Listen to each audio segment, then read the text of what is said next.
triangulating the live feed with them, because once they click live, then there's commercials and things like that that runs between. Oh wow.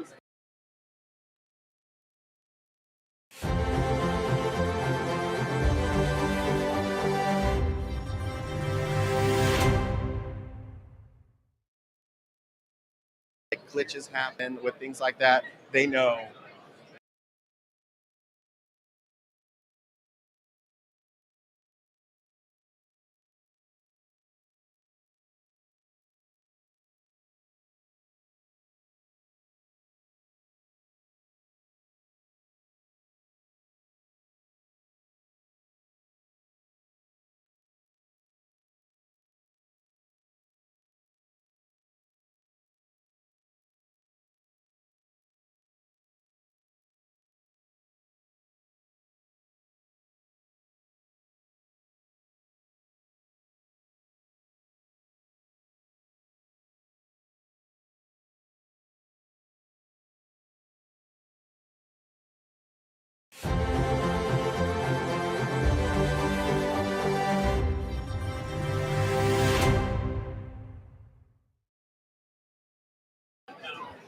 Welcome to JSA TV, where we're covering the latest stories and trends and innovations from the leaders in global connectivity, digital infrastructure, and the networks within. Coming to you live from beautiful Times Square at DCD Connect, New York 2024. And I am here with my new best friend, Mr. Daniel Wilhoit, aka D-Dub. D-Dub, welcome to JSA TV. Thank you, Dean. I mean, what a wonderful day to be in Times Square, New York.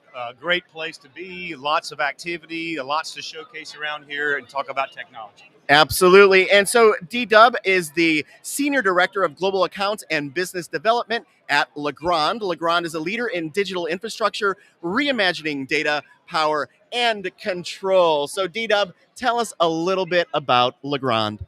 So Legrand, I work for the Legrand Data Power Control Division, but overall, we're a global manufacturer of infrastructure solutions for the data center market, commercial office environment, lots of different vertical markets. But the focus today within the division that we're talking about is data power control. Mm-hmm. And with that, we manufacture busway distribution with Starline.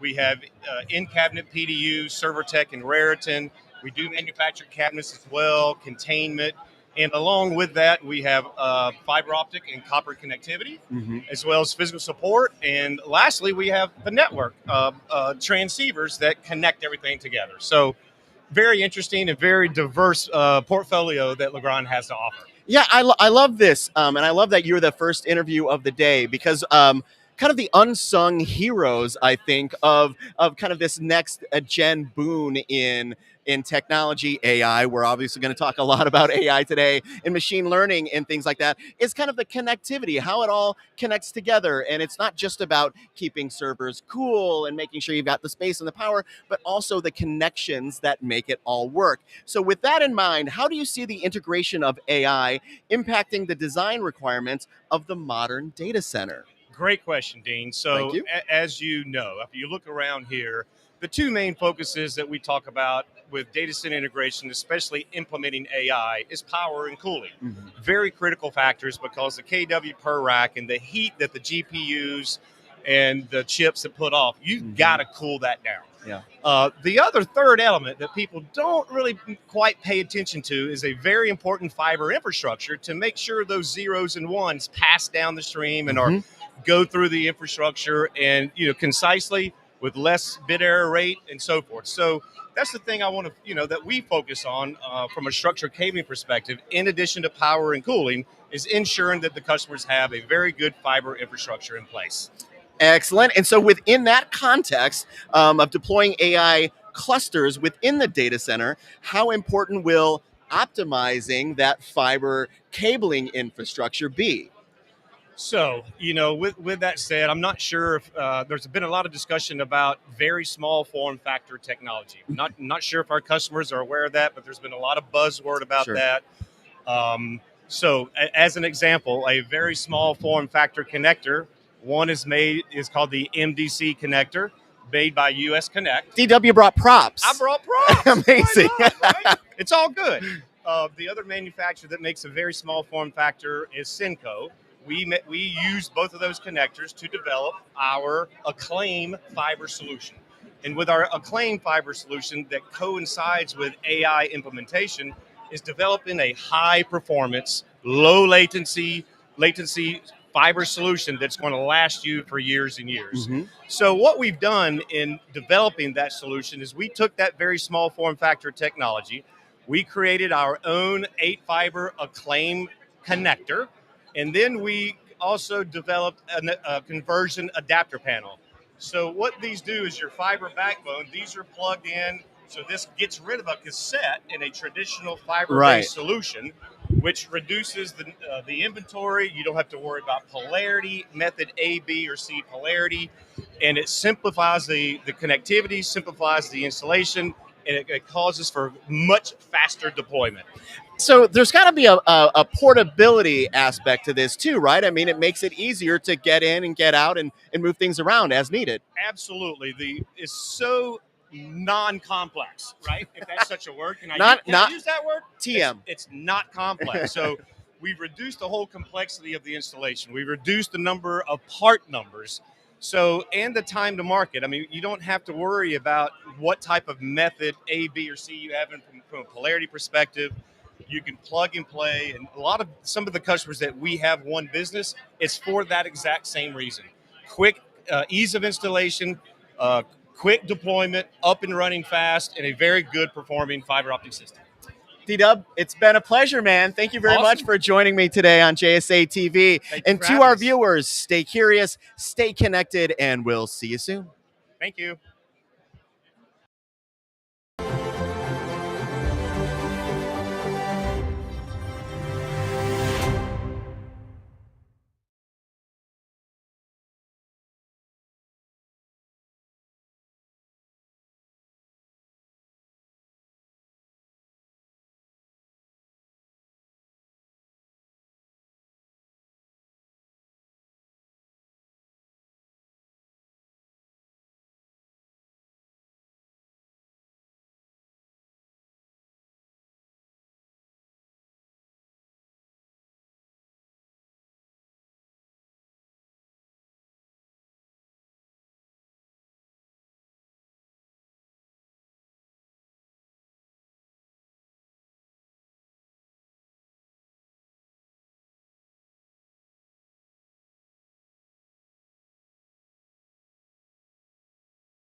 Welcome to JSA TV, where we're covering the latest stories, trends, and innovations from leaders in global connectivity, digital infrastructure, and the networks within. And we are coming to you live from beautiful Times Square, New York City for DCD Connect. And I am here with my new best friend, Susanna Cass. And Susanna, we know and we love you very much, and you're a contributor to our Greener Data book. But right now, I'd like to talk a little bit about absolute zero.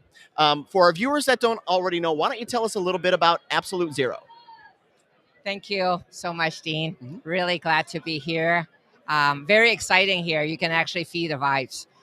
Absolute zero is the most ambitious target that we have set for the data center sector. As we all know, that the data center, specifically the hyperscaler, has been the pioneer of leading for renewable energy procurement. Mhm. To be specific, in the beginning of 2024, we already have exceeded 71 gigawatts of it all. And that is amazing in that regard, because if you look back about 12 years ago, we were barely starting. But thank you to all the wonderful hyperscaler client. Personally, I've been actually enjoying the journey. It's been a very great ride that personally I've been involved in over 3.8 gigawatt. And when you purchase renewable energy, it is really more an offset. You are still using fossil fuel based to power the data center. Mhm. And in my opinion, that is wonderful. It's essential for all the new bill that we should actually have an offset for renewable energy. Mhm. But it's still an accounting exercise, it's an offset. So more importantly, I felt like we need to achieve higher ambition because we can do better. Uh, Hence, absolute zero concept comes into play, and I am very delighted to be covering that as a chapter author for the Greener Data Center Volume 2 that will be coming up very, very soon by JSA. So thank you for organizing that. So what basically absolute zero is the following. So instead of having net zero for the data center, which we're basically still using fossil fuel, certain percentage of it, and be able to offset the entire life cycle of our energy consumption at the end of the year with renewable energy project. What we like to do is achieve it in terms of on premise for every kilowatt hour that we actually consumed. We will remove the greenhouse gas emission of the portion of the fossil fuel. Hence, we are actually getting rid of the negative on the emission to the atmosphere. Hence the term absolute zero. Now, we can't exactly achieve zero. That's why we don't use the word zero. However, what we basically do is instead of just relying on offset accounting exercise at the end of the year, what we want to do is do it live in production per kilowatt consumed that we have. We will remove these GHG gas mhm. from the fossil fuel portion of the energy mix that we still haven't been able to achieve 100 yet. Hence, absolute zero is the key when we build the future of data center. I love it, and we love your work and everything that you're doing. But why don't you talk to us a little bit about how data centers can incorporate the concept of absolute zero right now? Indeed, there's multiple ways that we will do it from the architectural perspective. One of the key things that we would like to have is to shift out from the paradigm instead of just demanding energy anytime that we actually do a siting or build of a data center. We need to shift into the concept of a contributor. So when we show up the data center in terms of any grid or any location, we want to show up as a contributor that we Mhm. will be able to achieve absolute zero for that community in the times to come. Specifically, what that means is when we utilize the resource of building out our primary power, our backup power, and we also have access to the grid, we look at that as an overall as an availability zone. Mhm. So we look at that holistically, even though we're not the owner of all each of the boundary, but we all cooperate and interact by signals and transparency. So similar to what Google have done, and I have tremendous respect for the work they have done, we do hour by hour monitoring in terms of that. And throughout the years, Google has achieved amazing results. Mhm. It starts with just having the monitoring in place, and now in most of the data center is achieving near 40% hour by hour time match in terms of that level of granularity. And by doing so, Dean, we are genuinely demonstrating and exemplifying the concept of absolute zero and getting closer and closer to the target that we have. Susanna, this isn't lip service anymore. This is real progress. Indeed, it's actual deployment Yeah. driven. So all the projects that I'm actually working on, indeed, it start with a concept, but we have the architecture, and it's now deployment, and we'll also be able to impact it and be able to report. But we're still learning. This is why we need you as the audience in terms of continue to interact with us and collaborate with us, because there's got to be certain things that ideas that you will have that will help us to contribute to the future of data centers. So I have no doubt you will have volume 3 and 4 coming up with new participants. You heard it. We need you to help us with this. So, Susanna, in closing, a bit of advice. What advice would you give a data center operator who is just getting for practical purposes into this sustainability game and understand the importance of it? What's the first bit of advice that you would give to them? The first bit of advice I would is think beyond yourself. Every decision that all the operator made, you have profound opportunity to make a difference for the generation to come. Set up the right goals to green the grid, set up the right goals to have greener data all the time, 24/7. Not just the data center, but basically the community and all the mission critical load that we will have. By actually having that paradigm set up and the concept set up, then the rest of the work is easier to implement, because then we can do the architecture, we can work on the location strategy, we can all come together to talk about how we actually can bring the clean energy, not so much from an offset, but have it delivered to the data Yeah. center.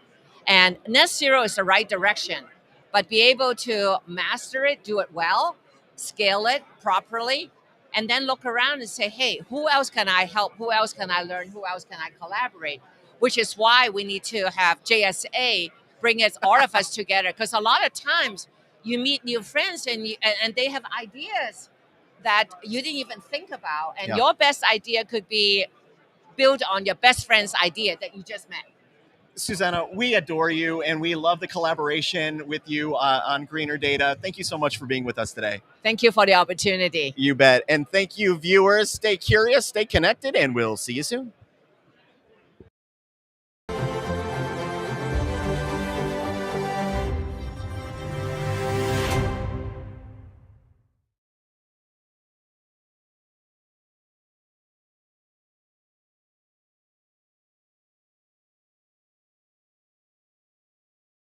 Yes, I actually talked to Broad Group.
Welcome to JSA TV, where we're covering the latest stories, trends, and innovations from leaders in global connectivity, digital infrastructure, and the networks within. And we are coming to you live in beautiful Times Square, New York City at DCD Connect New York 2024. And I am sitting here with my new best friend in the industry, Mr. Sam Rabinowitz. Sam works for Lantana LED, a leader in sustainable lighting solutions. Sam is also a contributing author to the upcoming Greener Data Volume 2. Sam, welcome to JSA TV. It's been so great catching up with you already. Thank you. Thank you for having me. And yes, it is wonderful. It's wonderful to be back. Yeah, awesome. So, Sam, we're here to talk about lighting, and we're only a few months into 2024. But Lantana has already seen already had some major successes. Why don't you tell our audience a little bit about those successes? Yeah. Thank you. It's been a great year already, is what I would say. We've had some great momentum, certainly within the data center industry itself, but then also the adoption of the new product families that we talked about earlier this year at PTC, and then at the end of last year has been spectacular, both amongst our channels as well as directly with our data center customers. We even actually were nominated for the Best Light Fixture of the Year in Engineering Review for our Lucent Troffer, which has been absolutely fantastic, exciting, thrilling. I'm really proud of the entire team, of the engineering team, of the marketing team. This has been a great ride for us at the beginning of the year.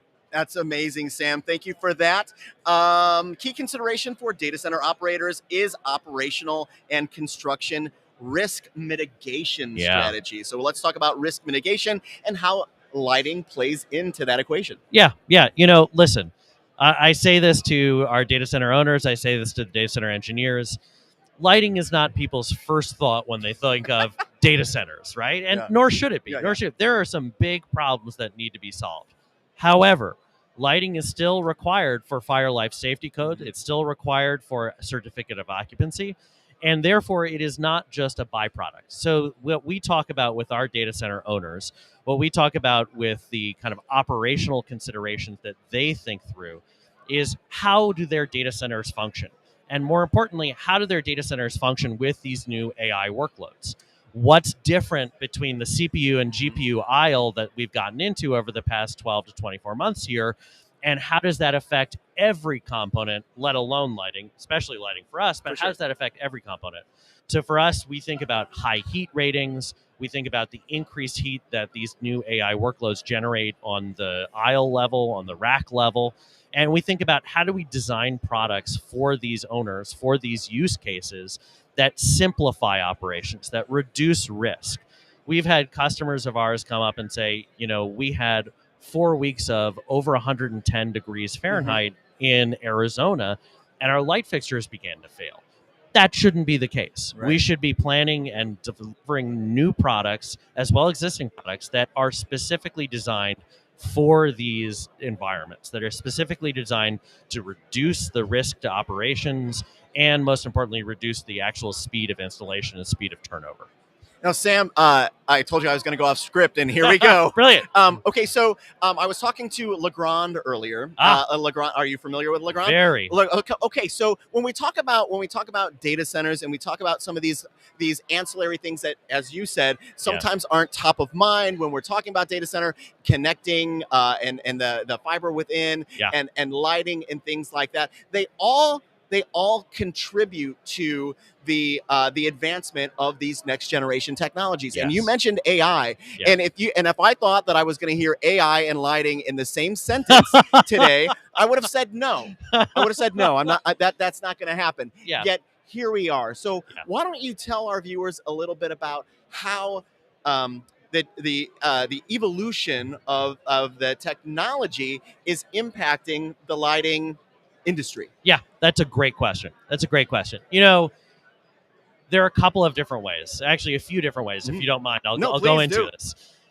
First and foremost, there's just the byproduct of what happens when somebody else does something and how does it affect my product. We just talked about that where, AI is affecting us on a product level in the sense of where we put our products now has changed in terms of design and changed in terms of output. Therefore, we have to think about that. That's first and foremost. Secondly, how do we then network and interface our what sometimes are described as dumb products into a smart system, a smarter system that leverages AI technology to make it even more energy efficient? There it is. Exactly. Yeah. So this is, frequently people talk about this thing called a lights out data center. Yep. When you think about lights out data centers, don't think that there are no lights in a data center. That's quite a misnomer. What it really hones in on is something we partner deeply with Legrand, and in particular their WattStopper division on, which is controls. And that is really what lights out is about. How do we control fixtures and energy consumption in a data center in order to deliver the most energy efficiency as possible? And we do so through sensors. We do so through centralized control systems that turn on and off lights, dim lights, etc., to provide this lights out data center that's really just about how do we turn off the light without flipping off a switch at the end of the day and make sure that it isn't just left on. Third is, on top of that level of control, how do we apply machine learning into There's another one of those buzzwords, folks. Exactly, into perfecting these controls, into perfecting the flow of energy here, into perfecting the actual usage of the light fixture themselves in a data center. And we think about this all the time, both on the design side and the engineering side, but then also on deliberate partnerships with market-leading companies that are driving this into data centers and into all of our markets beyond just data centers. I mean, taking a step back from data centers themselves, obviously data centers are incredibly focused on energy efficiency, quickly becoming one of the larger single segment energy consumers in the world. Yeah. But before there were data centers, before there was even, this, I should say, not before there were data centers, but before there was this focus on data centers, there was what in California was known as Title 24 compliance, which is energy code compliance, which is lighting controls compliance as well. So what's old is new. Yeah. And what's really exciting about what's old is new is that now we're applying it at gigantic scale, at massive data center level scale. And at those scales, any little bit of efficiency is a big bit of efficiency. And that, folks, is why Sam is here and why Sam is in Greener Data. Yes. Okay, Sam, I know we could talk all afternoon, but we can't talk all afternoon. But okay, so last question. Please. The crowd here at DCD New York includes a lot of data center leaders, as you know. What is important for them? If you could talk to every data center leader in the show floor, and maybe you already have, what would you say to them is the single most important thing about lighting that they should know right now?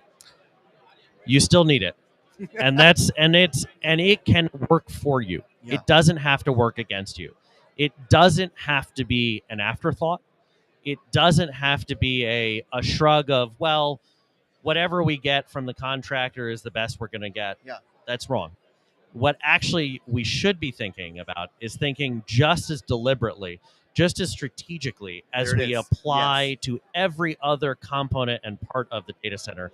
Same can be applied to lighting, because what was normally the kind of de rigueur of the lighting industry in data centers was just, okay, well, we'll apply the same fixture that we've used in 15 other building types, and to data center it'll be fine.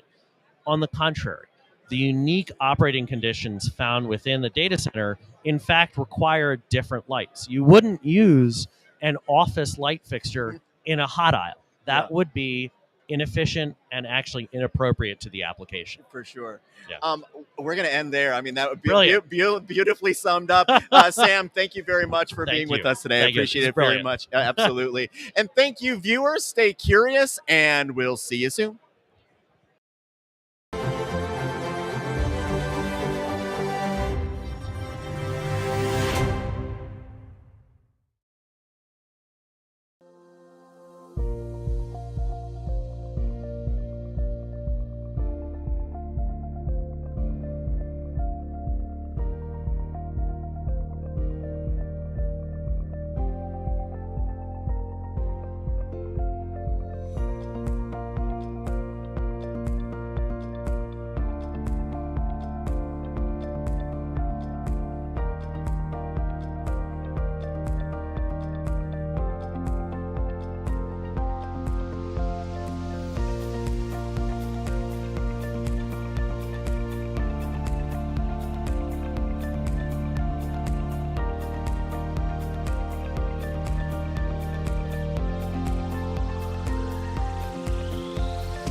Welcome to JSA TV, where we're covering the latest stories, trends, and innovations from leaders in global connectivity, digital infrastructure, and the networks within. And we are coming to you live from Times Square, New York City at DCD Connect 2024. And I'm here with Mr. Steve Lewis. Steve is the VP of US Sales for EchoSense, a rapidly growing SaaS company leader reimagining the future of operational performance. Did I get all of that right, Steve? You nailed it. That's exactly what we do. Absolutely. Outstanding. So why don't you tell our viewers a little bit more about EchoSense and what brings you to the show today? Yeah, you bet. So EchoSense is a data center optimization software company. We've been around for about 10 years. We specialize in helping data center professionals optimize their environment from a power and a cooling perspective. We also are working with data center professionals to really extend the useful life of the infrastructure in their data center. So the perimeter infrastructure, like your air conditioning units, some of the larger power infrastructure, and then really providing granular data at the rack level so that we can then use machine learning, AI, to make some optimization recommendations to really improve the efficiency and also reduce risk within the data center. We've been around, as I mentioned, for 10 years. We've deployed our systems globally. We've got literally thousands of sites that are utilizing our software today. We're monitoring and managing, if you break it down to a rack level, hundreds of thousands of racks and really billions of data points. All of that data feeds in and really drives what that machine learning and AI does from an optimization perspective. So we've got a robust data lake, if you will, to really give us the experience that we need to make the optimization happen in a data center. I couldn't have segued to my next question any better, Steve. We don't let anybody escape the interview today without talking about AI, and you are no different. So why don't we talk a little bit about AI optimization within the data center and why it is so critical today? Yeah, absolutely. I think if I could share just some kind of mind-numbing numbers. Let's do it. So the typical EchoSense customer, after they've deployed our system and leveraged our AI and optimization tools, they see about a 30% reduction in the costs associated with cooling their data center. So that's for real, right? The other thing that we find is they're only utilizing about 40% of the available cooling, yet they're still experiencing airflow challenges. So what that tells us is there's stranded capacities, right? It's not without the best intentions, but ultimately there's some inefficiencies within the data center. And so what we do very well is we help to visualize what was unvisualizable, if that's even a word, right? It is today. It is right now. Now. TM. So it gives you the ability to not only look at temperature, but really to understand the distribution of airflow, right? How are these air handling units performing? How does it relate to outside air? If we're looking at the temperature in the environment, do we see seasonal changes? Do we see changes when we're ramping up processing? All of those things we can help bring to light for a data center professional. We help to provide capacity planning tools. So not just do I have space, do I have power, do I have cooling, because those are relatively easy based on nameplate readings. But ultimately you want to understand in this environment, if I put a rack here that's 15 kilowatts, I know I've got power coming from a UPS or a PDU, whatever the distribution path may be. But from an airflow perspective, am I delivering enough CFM and cold air to that space? Because we do the machine learning and the AI, we can understand not just how that rack units behave, the air handling units behave, but what's their zone of influence? Yeah. How far do they reach? What happens when one cycles off the other? Where does the load get picked up? So we give the operational awareness that people are really looking for to say, okay, I can add load here. This would be a good place to do it. And then again, the environment is always changing. So traditionally, if you wanted to optimize, maybe bring in an engineering team and they'd say, okay, you need to deploy containment. You need to put in blanking panels or change some things around. But if you're constantly seeing deployment or changes in the environment from a rack, deployment perspective, you've got internal customers bringing in new servers. It's a dynamic environment. You want to be able to optimize on the fly without commissioning somebody out. That's what we do with our cooling advisor tool, which is a native solution within EchoSoft. I love it. I'm going to go off script just for a moment because I'm fascinated by this conversation, and it is because the more people I speak to today, the more I see that every little bit counts. Everyone has a place, and together in aggregate, it is a massive difference maker. Oh yeah. Whether it be cabling solutions within the data center, and everything that you all are doing with all of the variables that are impacting the data center, Yeah. and how to monitor those and optimize those for greater efficiency and sustainability. And we talk about this, but it isn't just about, as you said, the space and the power and the cooling, all very important. Yeah. But it is there's a myriad of things that ultimately contribute to the successful implementation of a more efficient, more sustainable data center. No, absolutely. And you guys are such a big part of that. So anyway, I would love to hear from you, like, as far as some of the numbers that you've already thrown out. Like, where do you foresee this going? Yeah, that's a great question. I think, you're probably talking to a lot of people here about, I've got a plan for AI. That's right. Right. And, Yeah. and there's a lot of vendors here that do things very well from a direct to chip cooling perspective, immersion cooling, liquid cooling, all of those things.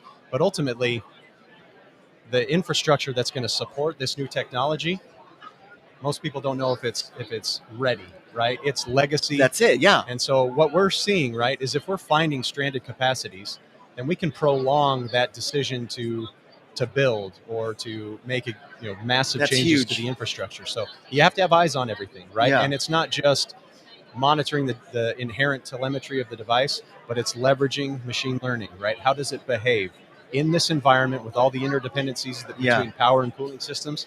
You have to have a full picture to see it all, to really understand, okay, I can safely add load, this site, because if we're being frank, no one's going to deploy, 50 kW racks across an entire enterprise data center. Yeah. It's just not going to happen, at least anytime soon. But they're going to have high density zones, right? And so how do we plan for that? That's a different story than an entire enterprise of high density. So we're really looking at, again, extending the useful life of the facility and managing risk, reducing risk, providing visualizations, predictability. Those are things that we're doing very well with our software.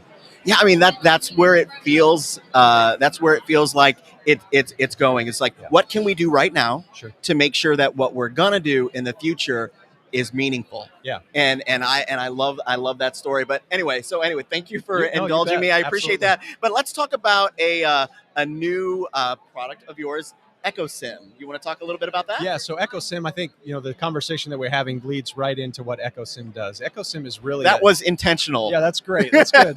You're good at this. You've done it before.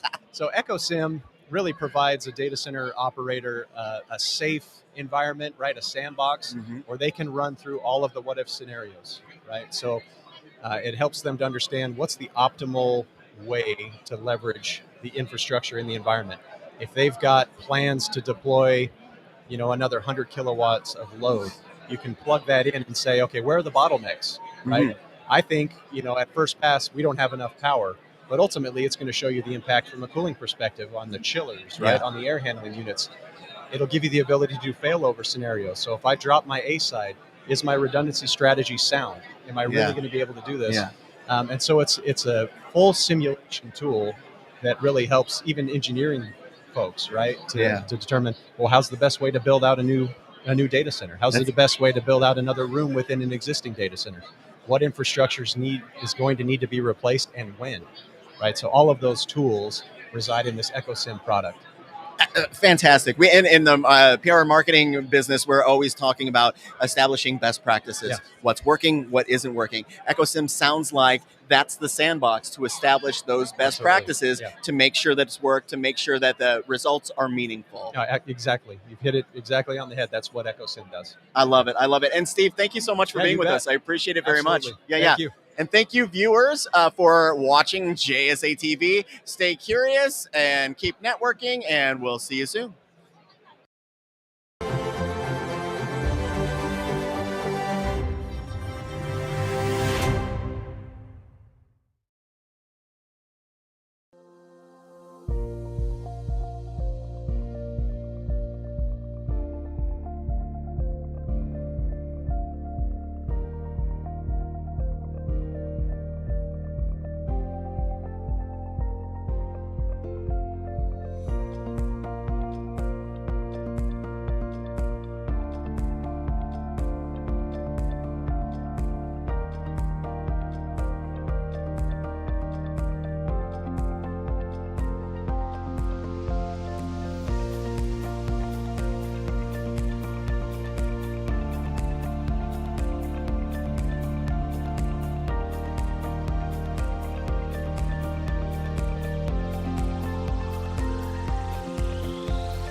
Welcome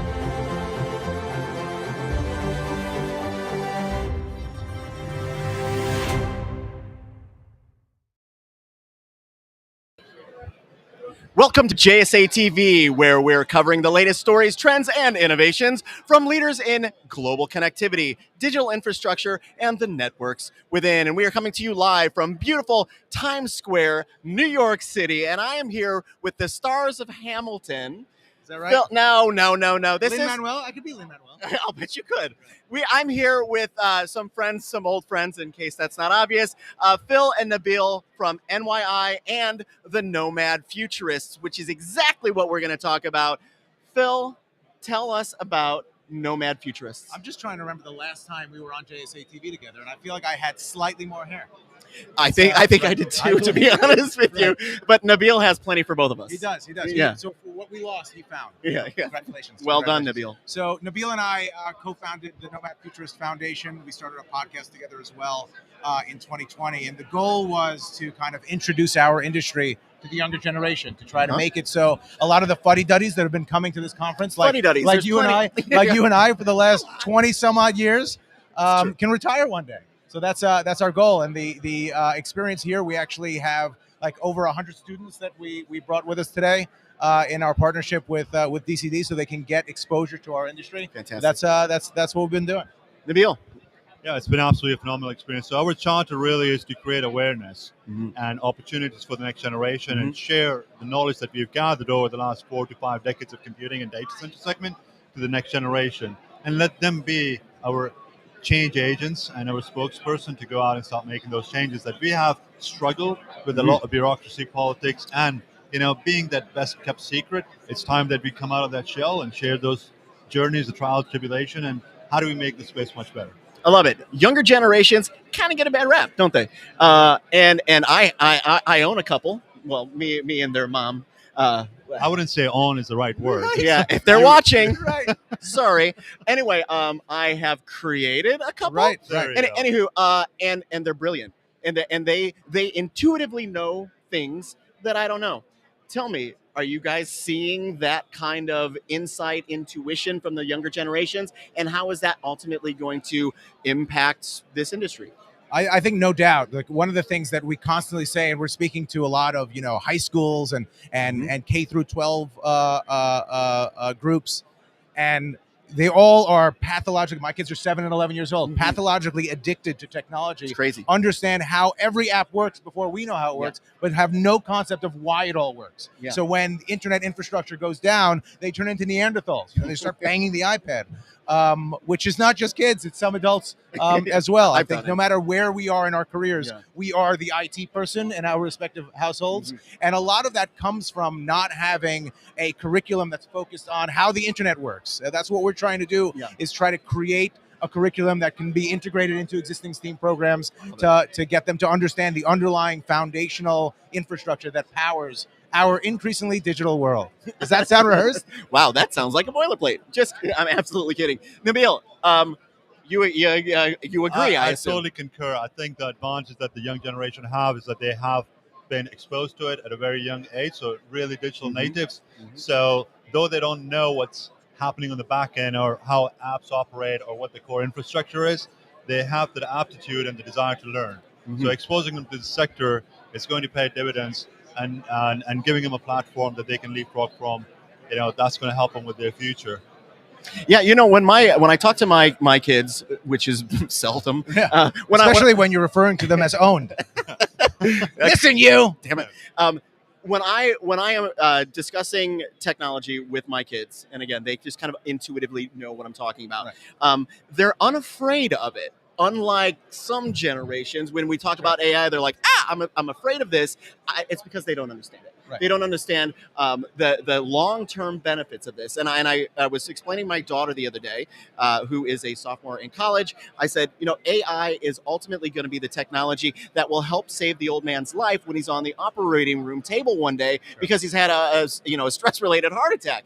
And she's like, well, how do you mean? And I'm like, because it is that engine that will ultimately provide the data, the real-time data and information that that surgeon needs to say, this is the problem with your dad, and I'm going to fix it right now. Yeah, and even before you get to that point, right? I have an Aura Ring, I have an Apple Watch. I mean, we are collecting data constantly through all of these wearables where the hope is that before you get to that operating table, you can get all sorts of signs that and AI is going to help process all of that data. Sorry. Yeah. Well, I mean, that's kind of like a story that we have lived, as a matter of fact, together out here in Montclair, New Jersey. This will be about 3 years this June. 3 years this June. And this basically sort of saved my life. Nabil had a heart attack on a tennis court in Montclair, New Jersey, which was the nexus of the foundation started because we wanted to make a difference. For real? Yeah, for real. That is a fantastic story, you guys. So if you look at it, both of us got the same ultra watches and the Aura Ring. I've got one too. This is, and you're dressed like Steve Jobs. It's incredible. It's incredible. This is turning into, I think this should be sponsored by Apple. Jamie, if you're listening, Apple should be a sponsor. Gentlemen, it's been a pleasure. This has been the most fun I've had on the show floor today. Unfortunately, that is all the time we have because we actually have some other folks lined up. But Phil, always great to see you. Nabil, it is wonderful to see you. Have a great rest of the show, and let's do this again sometime. And if you want to hear the rest of that story, Nomad Futurist Podcast. Nomad Futurist Podcast. Thanks, guys. Thanks for having us. All right, you bet. We'll see you, viewers. Keep networking, and thank you for watching JSA TV.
Welcome to JSA TV, where we're covering the latest stories, trends, and innovations from the leaders in global connectivity, digital infrastructure, and the networks within. And we are coming to you live from Times Square in beautiful New York City at DCD Connect. And I'm here with who is soon to be my best friend here at DCD Connect, Mr. Bill Kleiman. Bill is the CEO of Apollo. Bill, welcome to JSA TV. You are no stranger to JSA TV. No, not at all. That was one of the most energetic introductions I think I've ever had. Thank you so much, Gene. It is a pleasure to be here. What's up, everybody live on LinkedIn? Hey, drop a comment. I kind of know what this looks like. Right below, there's a like and a comment section. Yes, you can tell me I should have less caffeine. That's totally fine. But hey, Dean, it's really great to be here with you. There are like a million people walking around, so I'm so sorry if I wave at somebody. It could be you, or it could be my friend Yuri over there. So thanks for joining us. Also, hi, Yuri. So, Bill, speaking of energetic introductions, why don't you introduce our audience to greener data? Oh my gosh, I'm actually kind of glad this is the first question. Hang on a second. I'm facing the microphone in the right direction here. All right. I'm gonna take it down like a little bit. So, greener data was a really amazing project that started off, I believe, last year. It was a journey. Right, yeah. To get thought leaders from our industry to talk about. I mean, I'm not going to be honest with you.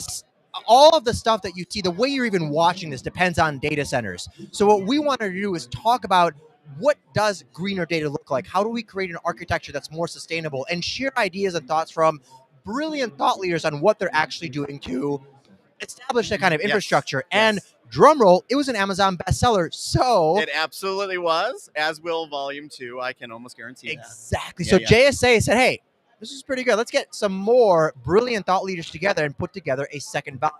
Yeah. I'm really excited about it. Our chapter, the one that I wrote, over the past year, I've been working in the space of AI and data centers. And I'm not talking about the stuff from like 20 years ago, by the way. It's literally like the actual implementation, deployment of the technology is happening right now. The most advanced technologies as well, Dean, like the generative AI architecture, retrieval augmented searches, all the really crazy acronyms that even I sometimes don't know yet. Yeah. And I talked about that. A year of nonstop innovation. I had a chance to discuss everything that we learned, what we learned in the data center industry, where there are leaders in the space, where there are, sometimes lagging behind a little bit, and how you can catch up. It's been an extraordinary journey. I'm so excited for this book to come out, to hear and read about the other thought leaders and what they put in there. But oh my goodness, if this is an opportunity for you to learn of how data and greener data is going to impact you, especially on the AI front, you got to read it. Bill, that was the finest introduction to the Greener Data project that I have ever heard. Thank you very, very much, and thank you absolutely for your contribution to the next edition of Greener Data. But aside from all of that, let's talk a little bit. You mentioned we don't let anybody leave the interview without discussing AI. You are no different. So let's talk about AI in the data center. What does AI in the data center even mean? Wow. I know we don't have enough time here to go into all of the details, but when we take a look at artificial intelligence, obviously AI is like the big name right now everyone's talking about. But let's be perfectly honest, Dean, and everybody listening, AI has been around for like 20 plus years. Yeah. And the biggest difference right now is that, you know what? I'm going to use PUGs. PUGs is a way to explain the difference, right? In the past, traditional AI, now please understand, this is a very high level explanation. In the past, I would have Dean, I would sit down with him and I would show him picture after picture after picture of really cute pugs and French bulldogs. I do love French bulldogs. Allison likes French bulldogs as well. And so eventually I'm going to take all those away and I'll ask, hey, Dean, what do you think the next picture is going to be? And Dean is going to say, well, based on what you showed me, I bet it's going to be a black Frenchie or maybe a fawn pug, just based on the stuff that you've shown me. Now, generative AI is exactly the same thing, except now I take all those pictures away and I go to Dean and I say, hey, draw me a pug.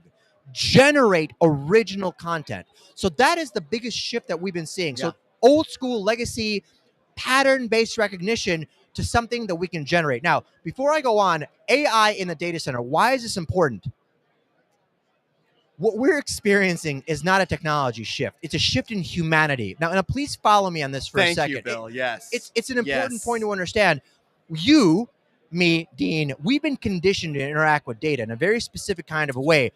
Dean goes to his favorite search engine, Alta Vista, Ask Jeeves, Yahoo, and if he's feeling feisty, maybe even Google.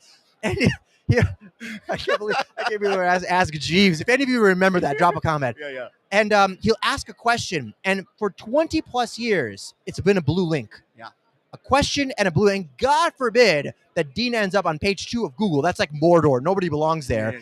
And so now, if you use Google and Bing in the past a few months, congratulations, you're a user of generative AI, because the first response you get is a generative AI response. In the data center industry, what we've learned over the past year is that we have been working in this sort of 5, 10 kW rack. Now, if you're new to that, it's basically how much gear you can put into a rack. The challenge is that AI infrastructure is way more dense and requires you to rethink your environment inside of the data center. So all of a sudden, all of these data center leaders here thinking about AI are like, all right, hang on a second. I can't do business in traditional ways. I need to shift and shape in a different manner. The challenge for our industry and everybody, now this is from one of my mentors, Peter Gross. All right, everybody. The data center industry loves innovation as long as it's 10 years old. Waka. No, that's right. We don't have 10 years. We barely have 10 months. That's how quickly this pace is evolving. Yes. So the question becomes, how do I impact my customers? How do I impact my use cases and my workloads? How do I shift my business to going from supporting email servers and Exchange databases and pizza box servers to actually working with artificial intelligence? And that has been one of the easily the biggest impacts that we've seen on the data center industry, is the challenge for them to understand how they can impact the market and where they can shift and shape that industry based on their requirements and their customers' requirements. Once again, an absolutely amazing response to the question. With all of that in mind, how there are obviously monumental shifts in the infrastructure necessary to make everything that you just said happen. What does that look like? So I don't want to scare anybody. So we've taken on a few. We're already scared, Bill. We're already scared. AI is coming for you. It's not. AI is not coming for you. Oh man, it's his live. We can't. Now, listen. If my dad sees this, he's going to be like, "That Bill Kleiman. He knows what he's talking about." No conspiracy theories here. It's funny. A lot of the things that we've actually built has been more like assistant levels. But when we start talking about use cases and architectures around AI, what it means for the industries is a new way of thinking. It's a new approach to how we work with data, and the challenge becomes how do we better understand it? How do we better apply use cases in technology? It's an extraordinary time to be in this space. Yeah, no, it really is. I was talking to my daughter. She's a sophomore in college, and I was talking about AI. My kids just kind of intuitively kind of know this stuff, and I'm just like, it took me a long time to figure this stuff out. But we were talking about it, and I said AI is going to be the thing, the engine that saves your dad's life one day. Because it may be it's the augmented reality, it's the machine learning, it's all of those things that are guiding the surgeon's hands, that are making the proper diagnosis, that are doing all of those things better, infinitely better than we have ever done it before. That's what the future feels like and looks like to me anyway. It's extraordinary. And you mentioned something really important. One of the things that we do at Apollo is that we listen, we can totally create an AI architecture that takes a unicorn riding a unicycle. Is that going to make you any money? Probably not. So what we've been trying to approach is we'll go to Dean and we'll say, what are you trying to solve from a business problem? What data do you have? And then ultimately, what measurable outcome are you trying to get to? And then how do we use that data to use generative AI, all these new kinds of technologies to help you achieve something that you've never been able to do before? Yeah. In a big way, we want you to have that childhood sense of wonder. Remember how to dream again and broaden your imagination, because that's what these technologies are effectively doing, is they're eliminating your limit of what you can do with data. Now, you can do cool things that don't make you any money. Yeah. I guess that's fun. But what you can really do is apply these technologies to extraordinary use cases, saving lives, predicting energy costs with levels of probability. Climate crisis. Being much more effective, being able to manage these kinds of things or see more deeply into environments. That's where AI could. Obviously, there's challenges and there's faults, and we can talk about the actual impact, the physical infrastructure impact on that. But from my perspective, I think AI is extraordinary. You know what? I'm so glad that you were talking. We were talking about some generational shifts in thinking about technology, where it comes from, and all of those kinds of things. I just had Phil and Nabil on from NYI, the Nomad Futurists. Very, very fun conversation with those cats. But that's kind of where we're going, right? I mean, it is the future generations that will really reap the benefits of what's happening right now in the data center. So for those future generations, one of the things that I want to talk about, so everybody listening here, you are a user of generative AI, whether you like it or not. Yeah. ChatGPT took 5 days to hit 1 million users. That's faster than any other application that we've ever seen in history. We don't have a precedent. Now, I'll caveat that with, I just lied to you, because there was one app that hit, I think it was 1 million users in, I think it was 5 hours. Threads. Oh, interesting. Right. Yeah. And that is the appropriate response, because Yeah. I don't really use it that much. But ChatGPT, after just a few months, had over 100 million weekly unique users accessing the application. Yeah. Now, I want to talk a little bit about what that actually means from an environment perspective, right? Greener data, making sure that we support this. So follow me on this for a second. A single Google search can power a 100-watt light bulb for 11 seconds. Okay. A single GPT-like instance, I say GPT-like because our company, we don't use ChatGPT, we develop our own kind of architecture, but a single GPT-like instance is 600 to 800 times more powerful than a single Google search. Now, that Google stat was from 2011. And when we do GPT-like searches and services, it's not just one query. They're done in processes and batches, 6 to 8 of them per process, 1 to 2 kilowatts of consumption per process. It is an extraordinary amount. Listen, every single time you enter in ChatGPT, you can charge this phone 40 to 60 times. One time you ask it to make a really cute French bulldog Dali image. That's He's done this before. I have done this before, and it's really cute. That will allow you to charge your phone at least 1 to 2 times. There is a massive impact that we have to understand, which is why here at this conference, why we're talking about greener data, it's actually in the book in my chapter, the journey. We've taken many of these people here. This is something we say at Apollo, from watt to token, in understanding how to restructure your environment. Now, Dean, before I let you talk, you said something. It's not scary to enter this. A lot of our data center partners have gone on a journey. A hybrid environment is the way to go. Rear door heat exchangers, better containment, better visibility into your environment. You don't have to dunk your servers into immersion liquid cooling. I mean, that it's totally cool. If you we are going to talk about that later. We are, but your method of entering into the AI space does not have to be scary. We've seen extraordinary success in taking data centers, traditional co-location retail data centers, from 10, 15 kW into the 60 kW range. And they're like, cool, my building's still here. My customers are way happier, and I've got a new approach to this technology. Yes. Yeah, I'm breaking all kinds of rules, but I was on a panel, only because we're going long. Break those rules. And there's nobody here to beat me up or anything like that, I don't think, right, I don't see the virtual hook Allison, yet. I'm going to keep going. Is that okay? Cool. Thank you. We're having fun. Okay. So I was on a panel yesterday, and basically we were talking about colos and enterprise expectation on the colo with regard to AI.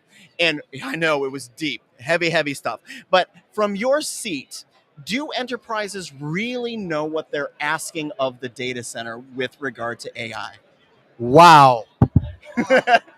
It's fascinating. It fascinates me. What a question. So, Apollo, we were recently launched. Yay, go team! We're a VC backed, I would say startup, but originally we've been around since 2019. We had to move from Eastern Europe into the United States, so we're a restartup effectively.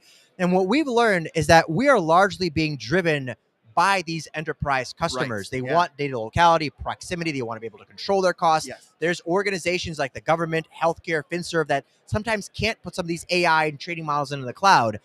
They're absolutely driving the conversation. So right now, the challenge is an enterprise goes to a traditional co-location retail data center and says, you have my workloads. You have my SQL Server, Exchange boxes, VMware, Citrix, all this stuff. Now I want you to take my AI workloads. The typical response is, I can't, because A, I don't have the software tool, which what we do, and B, I don't have the density level. Usually, if you're at 10 to 12 kW per rack and one NVIDIA DGX node, it takes about 6 units in a rack, is about 10 to 12 kW. So what are you going to do? Put one in there and a whole bunch of panels? Yeah. That's not going to look very good. Yeah. So these enterprises, they're hungry for capacity. They're hungry to work with trusted partners in the data center space outside of the hyperscalers. Now, Bill Clayman is not here saying that Amazon and Google and Meta and all of them are going away. Please, I'm not. There's plenty of market, but there is an extraordinary opportunity for funded startups, small, medium businesses, even large enterprises to leverage amazing relationships with co-locations and data centers to support those AI use cases. And those use cases, Dean, and everybody listening, first of all, we don't have time to go over them all. There really is no limit. We've actually had to go back to customers and say, this is amazing. I don't know how you're going to make money on this, but this is an extraordinary use case. And we've gone back and said, this is amazing. Not only can you create this for your business, put your logo on it, productize it, sell it to your competitors. And they're like, that's the kind of stuff we can create. Bill, we were out of time 5 minutes ago, but I tell you what, we're going to have to do this again. Absolutely, Dean. All right. Absolutely. Thanks so much for being with us. Thank you so much. You hey, bet. Thanks, everybody. Yeah. And thank you, viewers, for watching JSA TV. Stay curious, stay connected, and we'll see you soon. Bye, everybody.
Welcome to JSA TV, where we're covering the latest stories, trends, and innovations from leaders in the global connectivity, digital infrastructure space, and the networks within those spaces. And we are coming at you live from beautiful Times Square, New York City, for DCD Connect in New York. And I am here with Miranda Gardner. Miranda is the executive director of the iMasons Climate Accord. I have heard iMasons Climate Accord at least a dozen times just this morning. Miranda, only a dozen? Only a dozen. And all I've been doing is sitting right here hearing about it. But Miranda, let's talk a little bit. You know what? Real quick. Tell us about the Climate Accord.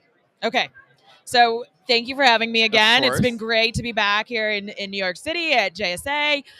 The Climate Accord is part of the Infrastructure Masons. Mm-hmm. We are focused on carbon emission reductions, ultimately net zero emissions from the digital infrastructure. Right. And we are really honing in on materials, equipment, and power. We have hyperscalers in our membership, colo facilities, providers, really the kind of vast network that makes up this really exciting industry who is here present at DCD and, of course, within the larger iMasons community. So that's where we are. When you all launched, I cannot think of a single client that JSA represents that didn't say, we want to be a part of this. And we have over 250 now. Yeah. I mean, it is expanding into our AEC community, so our architecture, engineering, and contractors. We've gotten more of them involved. More academic partners are getting engaged. Federal government. I mean, we talk about ecosystems. That's a legit thing. Yeah, absolutely. Yeah. So, okay. So sorry, went off script there for a moment. I'll get back to it. Recently, the SEC issued a ruling on carbon emissions. What are your thoughts on that ruling and how ultimately it will affect the digital infrastructure community industry? Hopefully it keeps everyone still aligned with these, reduction targets that they have as organizations, the innovations they are putting forward to do this. Part of what came out last week was a bit of scope 3 being not as, I wouldn't say as important, but relative depending on an organization's size or what their breadth of reach is. For us, that doesn't matter. Right. Scope 3 is still a factor in this, as is Scope 1 and Scope 2. So, in my mind, for our members, we're going to continue to kind of double down, do the homework to get these lower and to help our partners. I mean, that's really where Scope 3 is. These are the emissions that are not necessarily within your control, but they're your partner organizations. Hi. We are live, folks, in case there's any question. Don't worry, just a streaker coming through. Did he have clothes on? He did. Okay, Don't worry. Good, we don't have to edit too much. But back to the topic at hand. If you are working with these organizations, again, your suppliers, your vendors, your delivery partners, we're all on the journey together. Yeah. It doesn't matter if we're easing up or regulatory is easing up. We've got to get this done. So let's do it now rather than waiting until there is a mandate on us. We've got that power. We've got the innovative thinkers in the room to do this kind of work, this heavy lifting that we see ahead of us. Yeah. We're here. So again, I'm going to go off script. Sorry. Go off script. Do it. So I sense some reservation in your voice when you say, hopefully keeps us all aligned. Is there some concern that it wouldn't keep us all aligned? I wouldn't say concern, more that there is now kind of an excuse to ease up. Okay. And I don't want anyone to see it as that, other than maybe it gives a timeline difference, or again, maybe there's a factor that somebody or an organization wasn't considering. I hope that's not the case. Yeah. But I think we all know when we're in a climate where economics matter, where, the growth of this industry really matters, sometimes that can get lost in translation. And we can find the loopholes if we want to find them. Right. My goal, the Climate Accord goal, doesn't matter. We're still plowing forward. We're still moving at the same rapid pace that the growth of the industry is for the reduction of the emissions that we're seeing. Keep your foot on that gas. Thank you. That's Miranda. where it is. Yes. Because when I hear that too, I think, no. This is the opposite. We have to accelerate what these things are. So Totally. yeah, keeping us all aligned, good thing. Okay, Yeah. very good. So back to the script. I know that I know that you were on a panel yesterday. Moving the goalposts is environmental compliance an impossible dream. Tell me about the. Tell you about the panel? Tell me about the panel. Tell me if it's an impossible dream or not. So the consensus on the panel seemed to be it's not impossible, Good. but there are a lot of challenges ahead. My statement was if business as usual is proceeding, it could be impossible. Right. There are major shifts that we need to take to drive cleaner power, for example. What does that look like? Really doubling down on the infrastructure of the generation of the demand needs that we have. So we got into that. Some of it got into the larger context. It was a debate, right? Debate format? It was a debate format, so not Okay. recorded, so nothing's on camera. I was on one of those yesterday, and I do wish it had been recorded, but alas, it was not. Good stuff there. But anyway, some debate. Some major debate because we got into the larger context of where we fit into, as I brought up, what the drivers behind government or the drivers behind the economic argument. We were getting into the weeds of where things can really have a dramatic shift in how we operate and how we function. Generative AI comes up, right? So these kinds of things that are really transforming the market at a pace that we have not seen previously. So yeah, it went back and forth. Reporting, another one. What's going on with the EU regulatory and the reporting? The discussion was, we've got to report this right. Yeah. My sentiment is we've just got to start reporting. It's likely going to be some wrong pieces. There's going to be some misinformation.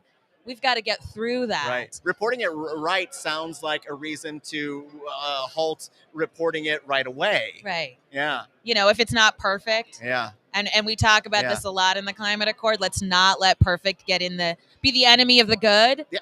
Or doing this. Yes. I mean, some of this is trial and error. Yeah. Yeah. I think about 5 years ago when some of these seeds were being planted and all this stuff, and it felt a lot like lip service. Today, it feels like real initiatives and the prospect of real change. And so that's why folks like yourself and the iMasons and the Climate Accord are all so very important to us right now. How's the show going for you? Are you learning a lot? DCD, I mean, I always have such a fun time at This is my DCD first time events. at DCD Connect, and I love it. Yeah, it's a great show. It's a very exciting show. Today, there were a lot of students and next generation professionals here in the room. So to kind of hear what they're thinking is of value and importance to them, as well as making sure they're meeting the right leaders. Yeah. In the market. I mean, that kind of cross-generational, cross-expertise comes across not only in the sessions, but the showroom floor. Where, for those who can't see this, we're staring down the line of like lunch line right now. Infiltrating the interview but right now. They're all chatting with each other. Yeah. I mean, everyone kind of turns around. Hey, what do you do? Where are you from? What's going on? How do we get involved? What are the conversations? I mean, that's where this conference and their various kind of sessions that they have is just, it's such an exciting thing to kind of take home and then act on. If you had told me yesterday that a couple of conversations I was going to have today was going to be about future generations and kind of where things are going and how we are bringing in folks, the generations that frankly get a bad rap in a lot of cases. I would have said, well, that's ridiculous. No one's going to talk about that. And I think you're the third person to talk about that with me today. I had Phil and Nabil from Nomad Futurists on earlier. So I like that generational shift. I like what they have to say about things and where they want things to go. I think they are keenly aware of that stigma. Yeah. And they are also noticing, on my side, the environmental side. Yes. Where there is a lack of action, and they are getting frustrated, as am I, as are a lot of people in this space, and they want to act. They want to have impact. They want to make moves. So they are not here to have a fluffy conversation. I love that so much. I was speaking to someone on the floor about this very topic, and the only thing I could think about was like my daughter, who just turned 20, is afraid is more afraid. She's afraid of climate change, like I was nuclear warfare in the 80s. It is that level of anxiety for 20-year-olds. Even younger. I have friends who have 5-year-olds, 6-year-olds. They call me. And I Wow. have, conversations with very young children about what is going on and what are we doing, because they Shocking. see it's not snowing and it's winter. I don't get it. Yeah. On a basic level, this shift in what's happening in our climate. I have a 15-year-old Yeah. stepson in my house. Same thing. Very informed. He's part of the Boy Scouts. The Boy Scouts now have badge for environmentalism and for sustainability. Amazing. And it's part of becoming an Eagle Scout. One of those two has to be part of your progress as a Boy Scout and a responsible citizen. Thank you, future generations. Right? And he is very excited and Yeah. engaged about Yeah. this. I mean, they see the opportunity to make that difference, and they are holding us accountable to do it. I love it. I love it so much. Okay, Yeah. back to the script. Back to the script. Final question, Okay. I promise. Initiatives. iMason Climate Accord focusing on new initiatives. What are the initiatives right now? We are focusing on delivering on two of our foundational pillars. So our maturity model, and this is really for companies, organizations to kind of focus in on where they are seeing challenges that need to get them to the next level and how the Climate Accord can help support that. Do we need more education? Do we need more tools? Mm-hmm. Are we connecting the right dots for them? So that is really a big focus for all three of the working groups this year, as well as our governing body. We have a partnership with the Open Compute Project, OCP. Mm-hmm. It's a carbon labeling work stream. That is going full steam ahead as well. And that will essentially be almost like a nutrition label for a product, a building, et cetera, to understand the carbon impact of this space. I think the other thing that I stress to my working groups is, what are the uncomfortable conversations that we need to have? Yeah. And we just had one yesterday at the iMasons Member Summit about power. Right now, power was kind of on the floor. Yeah. Nuclear is part of this conversation. It has to be. Right. It has to be. Bitcoin, It is. renewables, you name it. What's the definition of clean versus green? I mean, Yes. these are things that get very politicized. Yes. And we don't want to shy away from this. We want to lean in. Responsible supply chain, another one. Who is responsible? What is considered responsible? How do we account for this as we all build makes a out difference. facilities? Those seemingly incremental steps forward in aggregate are massive, monumental steps forward. That's what my governing body members say. Yeah, there might be stuff that we're running at. Yeah. There may be things that we are crawling at. All of it, though, is progressing in the right direction, and that's what we continue to stress. That's it. Right? Miranda, thank you so much for You're being with welcome. us. I appreciate Thank you it for having so much. me. Always. Of course. And thank you, viewers, for watching JSA TV. Stay curious, stay connected, and we'll see you soon.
Welcome to JSA TV, where we're covering the latest stories, trends, and innovations from leaders in global connectivity, digital infrastructure, and the networks within. And we are coming to you live from Times Square in New York City at DCD Connect 2024. And I am here with Katie Corey. Katie is the VP of Business Development at EarthGrid. Katie, it was a pleasure talking with you yesterday. I'm so glad that we were able to sneak you in. For our viewers that don't already know, tell them a little bit about EarthGrid. Absolutely. Well, thank you so much for having me. Of course. Such an honor. My name is Katie Corey. I am the Vice President of Business Development at EarthGrid. EarthGrid is a startup tackling one of the greatest problems in this industry is our ability to deliver projects on time and on budget. We have developed plasma-powered robots that do tunneling and trenching, which are all underground, allowing us to basically provide power, fiber, water, you name it, under budget, on time, and sustainably. So our process has no pollutants, no chemicals, no environmental damage. So we're really here to help solve some of the problems that this industry has been facing for quite some time. I love it. Katie, we've been talking a lot about sustainability. We've been talking a lot about infrastructure. We've been talking a lot about a lot of things. However, why don't you tell us a little bit about who your target customer is for EarthGrid and how you can help them on day one? Absolutely. So we're looking for people who are developing data centers, people who are developing infrastructure. We're trying to get to them before they start their planning or to help them expand what they're currently doing in their operations, because the technology that exists currently for these projects cause a lot of delays, a lot of permitting issues, a lot of cost expense, a lot of challenges. So our technology is so powerful that it eliminates all those issues, and we're helping speed up the process of development. So outstanding. So what can our viewers expect to hear from EarthGrid, let's say in the next 12 months? So in the next 12 months, we'll be launching a couple different products. Right now we have a product that it can trench. We can deploy that robot tomorrow. In about, I would say, 6 months, we'll have a larger robot that can do a tunnel of up to 2.5 diameters. And then around about a year from now, we'll have another robot that can do a tunnel up to 8 meters. So imagine all the things that you can put inside there, you know? Yeah, no, outstanding. So, Katie, I think we need to do a year from now. We're going to do this again, and we're going to talk about all of those new products. Amazing. All right. So excited. Yeah. No, thank you for being with us. We appreciate it. Thank you for having me. You bet. And thank you, viewers, for watching JSA TV. Stay curious, stay connected, and we'll see you soon.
Welcome to JSA TV, where we're covering the latest stories, trends, and innovations from the leaders in global connectivity, digital infrastructure, and the networks within. And we are coming to you live. That is right. We are live. We're doing it live. People have walked through here. So if that happens, well, I hope it does happen, frankly. But we are coming to you live from Times Square, New York, DCD Connect in New York City, and I'm here with Logan Morello. Logan is the managing director and CEO of AD Carbon Data. Logan. Yes, Dean. I love your suit. Thank you very much. And I appreciate your being here. For our viewers that don't know already, why don't you tell them a little bit about AD Carbon Data? Yeah, and thank you guys for having me. I really appreciate it, the opportunity. So I'm going to take it a little different direction, right? Let's do this. AD Carbon Data is really, it is a company per se, but it's more of a mindset of rooted in sustainability. Okay. It's bringing a fresh set of eyes and perspective to this industry.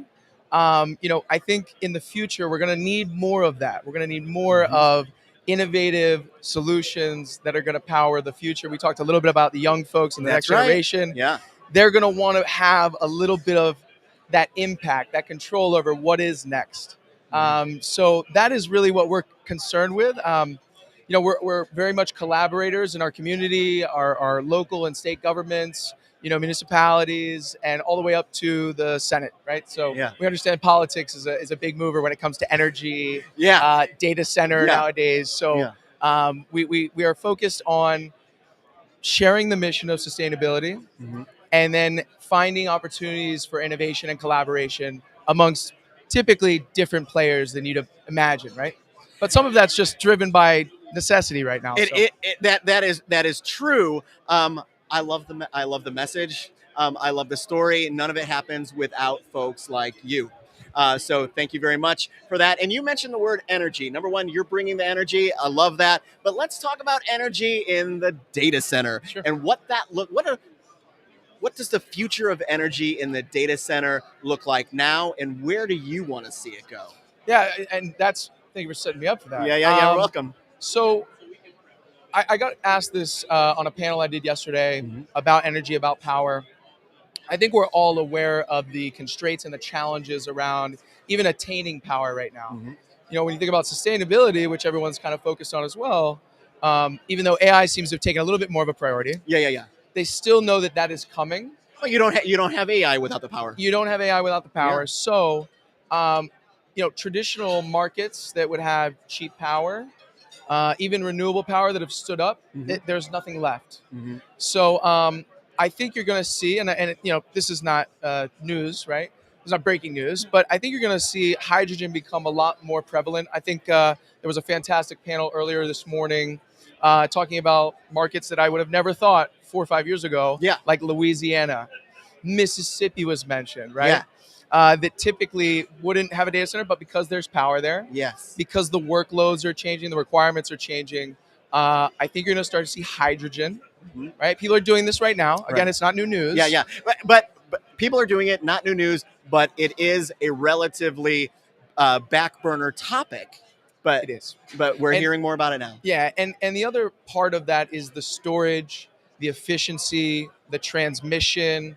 There was another great panel this week. Another great one here at DCD about the logistics and the cost benefits, the business perspective of hydrogen. So I think that will be a half step to, I believe, that we're going to eventually go out of necessity, whether that comes from a regulatory pressure or just a sustainability and energy need. Either way, is fine. Nuclear energy. There it is. I've got some great friends and advisors. I have been, about 5 years ago, I started just looking at it. There was some talks, and I'm a curious person. I can tell. So I started going to the people that knew the most, right? And from a sustainability perspective, it's far and away the most sustainable solution for the future.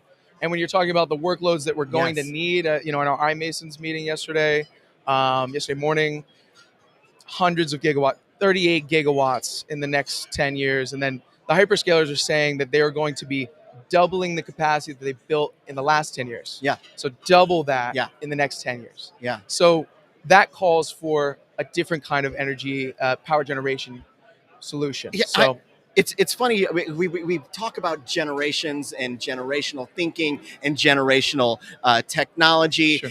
but and the more people I talk to, the more I'm seeing and hearing generational energy production and nuclear becoming part of that conversation again. And I have to I'm going to ask you. It ain't our 3 Mile Island nuclear issue anymore. No. This is not the same thing.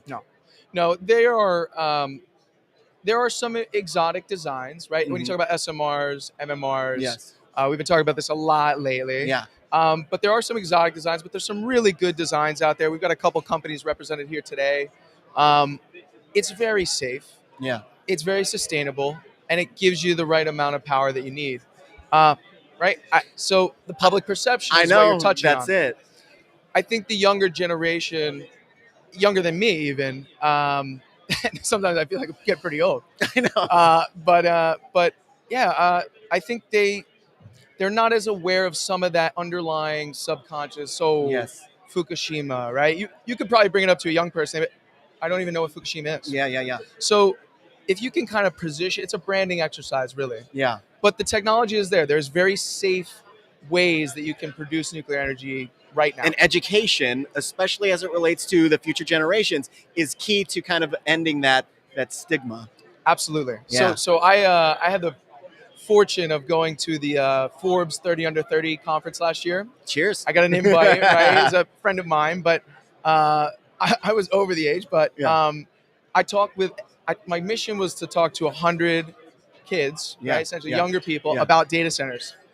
There was 2 that knew it. And both of them said, yeah, I think my dad did something like that. It makes sense. It makes sense. So, just the education there, Yeah. you start to realize what kind of gritty, hard work has to be done Yeah. to educate those Yeah. folks. So I work closely with UCF, USF, right, our local higher education institutions, STEM education program. That you is have to put the in the work. grassroots stuff. You got to man. roll up the Yes, sleeves. That's it. Siri with Schneider Electric, and iMason's Merit. She's holding a nice thing this Love morning. the folks over at Schneider She's too. doing Yeah. a great job this morning. Hundreds of kids were over there learning about data. So Hot we dog. need I'm loving more this. Yeah. investment there. Yeah. And I think quite naturally, we'll be able to tell that message, that branding about nuclear, about hydrogen.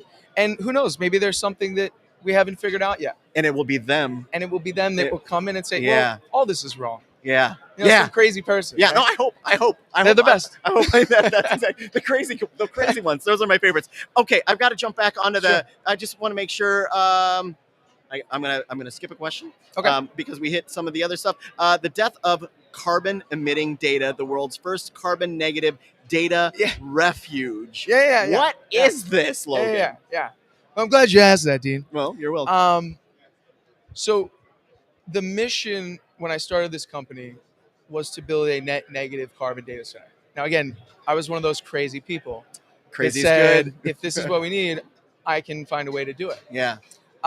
There is a lot of complexity to that. There's a lot of change that has happened, but I thought of it as not just a gray box, but a refuge that is connected in somewhat of an ecosystem, kind of symbiotic relationship with community businesses. We started talking to distilleries, started talking to sanitation, municipal, plants. These verticals that seemingly have facilities similar to what we traditionally think about of a data center. Right, and the biggest thing was, what is the byproduct of a data center? It's heat. Yeah. And we, in Europe, they do a really good job of this. The Nordics, they do a really good job with district heating and things. We have a little bit more built out, mature infrastructure here in the States. So a lot of the success that we've been having is with smart city conversation because you're building from the ground up. But when you don't have that fortune, you will have to get collaborative with your local government, right? Yeah. Your community businesses, Yeah. and you'll have to find a way to collaborate. I think that's one of the big things. Is what I like to say is we were in a industrial revolution, right? Henry Ford, the production line. Then we had what we're kind of still in now, which is the information age, where you're kind of hoarding your information, data, right? Kept is value, it's business value. We're kind of we're bleeding into what I like to call the collaboration age. And I think a great use case of this is OpenAI, right? They're going through some. There's some issues. They're some great. challenges. They're great. They're pioneers, right? A lot of people in this AI space are pioneering. Yeah. They're breaking rules, and there is some legal things, right? Yeah. But I think the interesting thing is, well, if we didn't do that, we wouldn't have the tool. That's it. So it's just starting to kind of crack that collaborative need that I think we'll have going forward. It comes to utility. If we want to come back to the data center, it comes to utilities, comes to the local businesses, and comes to the data center, getting involved and sharing and collaborating. I think if anyone can make that happen, it's you. I say that honestly. Logan, thanks for being here. We appreciate it. Dude. Thanks very much. You bet. Of course. And thank you, viewers, for watching JSA TV. Stay curious, stay connected, and we'll see you soon.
Welcome to JSA TV, where we're covering the latest stories, trends, and innovations from the leaders in global connectivity, digital infrastructure, and the networks within. And we are coming to you live, that's right, live from Times Square, New York City, New York, and I'm sitting here with a fellow Chicagoan in Times Square in New York City.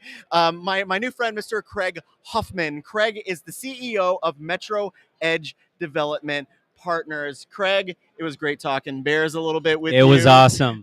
Beforehand, it was great that you and I were able to bring the Chicago weather to New York City. Exactly. Good luck charm. Yeah, no, exactly. So, Craig, let's jump right into it. Why don't you tell our viewers a little bit about the Metro Edge business model? Yeah, so Metro Edge is a commercial real estate firm. My background is 20 years real estate private equity firm. The firms that I founded and successfully exited. I founded Metro Edge in 2020 with the idea that the business model would look at urban infill sites for data center development in addition to other assets. Really, our premise is we focus on real estate that sits at the intersection of technology and commercial real estate. Okay, so I'm going to go off script a little bit, only because I feel like you can handle it. I can. But, I work in PR marketing. Yes. Been doing in data center and telecom technology industry for the last 13 years. One thing that I have noticed, particularly probably like in the last 5 years, is that where you and I call home, the Midwest, is becoming a, dare I say, like technology hotspot, data center hotspot. It is. Absolutely. Tell me why that's happening. I think some of the same factors that led to, because Chicago's in the middle of the country, you think about the rail system, you think about shipping, you think about the history of Chicago as being a port city, a destination location. I think in a similar way, because when you talk about railway, you're talking about fiber running along the railways. And so the convenience and the fact that it's in the middle of the country, right? Yeah. Transit via plane is certainly a lot easier. Great Lakes right there. Absolutely. So Chicago has a lot of natural advantages. I think the city itself is warming up to data centers. I think there have been some misunderstandings about why data centers are important. I've been trying to break that myth for a long time. And honestly, you see it all over the country. I think people have a misconception that data centers are net negative, right? And yet the same people may communicate that using the very technology that data centers support. And so on one hand, we all are addicted to the speed of technology today, right? Yeah. But on the other hand, many of us do not understand the infrastructure that supports that very technology. And data centers are an important part of that. And how that infrastructure is changing with the next generation of technology. Absolutely. And how important what it is that you're doing is to the future of not of the data center, of course, but of the technology of the breakthroughs that are happening within the data center. Absolutely. You have a direct hand in what's happening there. I'm going to go back to the script now, I promise. No problem. Okay, so how hard is it for newer players to break into the data center development industry? That is a loaded question. It is very challenging. It sure is. I like to joke and say I'm not really a gambler. I learned in business school that the house always wins. Yeah. I would say that unless you have a lot of capital to put at risk, the data center business may not be for you. Right. The cost of entry is a barrier to entry. And so ultimately, when you think about the price to build a new facility, over $1,000 a foot. When you talk about the equipment and the build outs, over $2,000 a foot. Those numbers are staggering compared to traditional real estate. And so this is a unique asset class. It certainly is important, but the costs are significant. And so if you're a startup working out of the basement of your home, it's difficult to envision a path where you can go build a 20 plus megawatt facility as we are contemplating in Chicago. Yeah, you're not going to get a Manhattan apartment on minimum wage. No, absolutely not. But okay, so the last question: urban versus suburban. Another great question. So I think there's a unique opportunity when you think of urban. Yeah. So in the case of Chicago, we have a site on the near west side of Chicago, located in a medical district, the Illinois Medical District. And one of the interesting things, the medical district has been around for almost 40 plus years. Yeah. And one of the things that happened when the medical district was created is they cleared out land, they demolished older buildings, and they created a space that now has hospitals, has all kinds of healthcare infrastructure that needs to lean into technology. Why is that relevant to the urban? Because as AI continues to expand, we're going to need to rethink the model of what a data center is. These campuses that are in suburban footprints or remote locations ultimately are one model. I think there's also going to be an opportunity to say, how do we get closer, or how do we get on the edge, right? Yeah. Pun intended. Yes. And how do we get closer to the end user? So I don't think it's either or. I think it's both. And I think for our model, we believe that areas that have seen an exodus, whether it was 50, 60 years ago, oftentimes the infrastructure still is in place. And it creates an opportunity to reimagine, could we rethink how data centers replace manufacturing facilities or the kinds of development that at one point in time was the only way we could think about greenfield. And so with data centers and our need to access or provide greater access to technology, right? To all that we all rely upon, it's important. And so the urban, I think, will increasingly become a more important part of the model, in part because of what AI is pushing us to look at. You know, I feel like we could talk the entire afternoon We absolutely could. about just this, but I love what you said about that, because like getting the data center as close to those hospitals as humanly possible. Absolutely. And the latency issues that become no longer an issue are ushering in that the next step of what AI can potentially do. If we're talking about AI in the data center, and we've got that data center literally butted right up against a hospital. I'm not thinking about AI in the hospital anymore. Now we're thinking about AI in the operating room. Absolutely. AI in the doctor's augmented reality goggles. Absolutely. That's what it's it is. Endless when you think about it. I mean, all industries are being impacted by AI because it's an opportunity to look at the past to determine the future, to use data as part of your analysis to better understand how you should build your business to be scalable. And so it's an interesting opportunity. But one point I do want to add on the challenges of urban, oftentimes I think there are misconceptions about what data centers are and what they are not, right? 1% currently of the world's power is consumed by data centers. And people look at that and say, oh, that's a bad thing. But I say, okay, well, do you want to go back to fax machines? Do you want to go back to dial-up? I mean, because you can't have it both ways. Data. Right. That's all part of this evolution. The other thing that I think is a lot of municipalities, you've seen on the East Coast, beginning to say, hey, not in my backyard. Well, whose backyard? Because we all are addicted to the speed of technology. And so the opportunity is to begin to educate local electeds, really telling people that this is something, the community component, you have to be relational, not just transactional. And I think this industry has been dominated by really smart people that know how to design really complicated things. But I think there's also an aspect where you have to sit down, almost like a politician. And there's a person that I worked with many years ago that went on to become president. You've got to build relationships authentically, so that you have an opportunity over time to have people really bought in to why this is important for a local community. Man, I love that message so much. I could not agree with you more. As from my seat on the PR marketing side, that message, that story is ultimately what changes the mystery or the mystique, or oftentimes the wrong viewpoint of what a data center is. You know, this is an unsightly building that's sucking up the electricity and taking all of my resources and doing all of these things. Instead of, no, what happens in there is bringing the future to the businesses in this area. Think of the pandemic. Had it not been for the infrastructure that existed, people would not have been able to work remotely during COVID. And so technology was a savior. Imagine had COVID happened in the 70s, right? Now, certainly providers, overnight shipping companies, and others would have been very happy. But in this current day, day and time, we're looking at technology and allowed us to continue with the economy moving the way that it did. And so these are all facts that I think are very important and oftentimes get overlooked. I also think, again, it's just educating people on why is this so important? Because if you go back in time, what people don't understand, they often fear. Go back far enough in time, right? They would burn witches, right? Because they did this thing called magic. Well, for a lot of folks, right? how you get your email, how your phone works, how your computer works, how your iPad works is in the realm of magic. Yeah. And so the things that we don't understand, we can fear if we're not educated. And that's why a public education strategy is so important for this industry to continue to grow. Craig, I see a lot of that former president in you.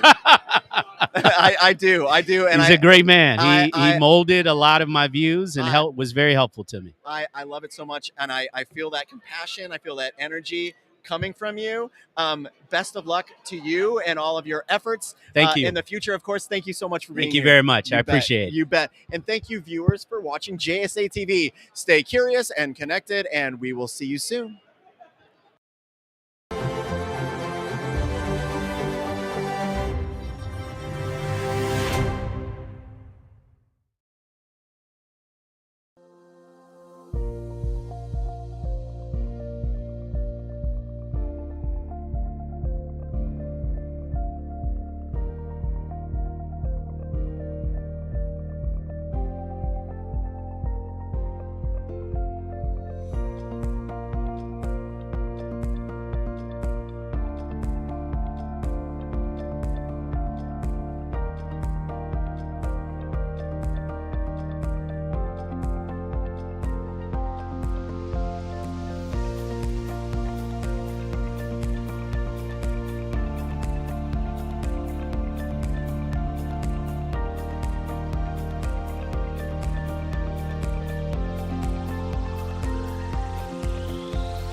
Welcome to JSA TV, where we're covering the latest stories, trends, and innovations from leaders in global connectivity, digital infrastructure, and the networks within. And we are coming to you live from Times Square, New York City, DCD Connect, and I am speaking with Mr. Dave McGrew. Dave is with Trangistics. Yep. Dave, welcome to JSA TV. Thank you for having us. You bet, you bet. So we're going to jump right into some questions for you, Dave.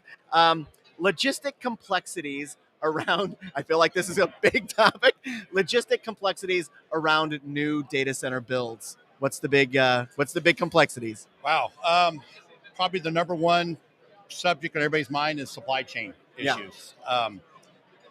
With the supply chain shortage, we're seeing that, owners and builders are having to order so far in advance just to get the products in to actually get the data centers online. Mm-hmm. It's forcing a lot of them to consider pre-buying almost inventory and having your own warehouse so you can go pull off the shelf when ready to buy. That's desperation. But it's risky, right? Yeah. I mean, it's, technology changes. Yeah. It's writing a big check up front. Yeah. So we're seeing that. The other trend that is kind of evolving is, data centers typically have been out kind of in rural, remote areas. Mm-hmm. And now they're looking at more high dense urban areas and possibly going up, 2-3 stories. And so smaller footprint means smaller site, a little more site congestion, so it's going to take a lot more coordination in deliveries of materials so you don't end up clogging the site up and causing massive delays and chaos.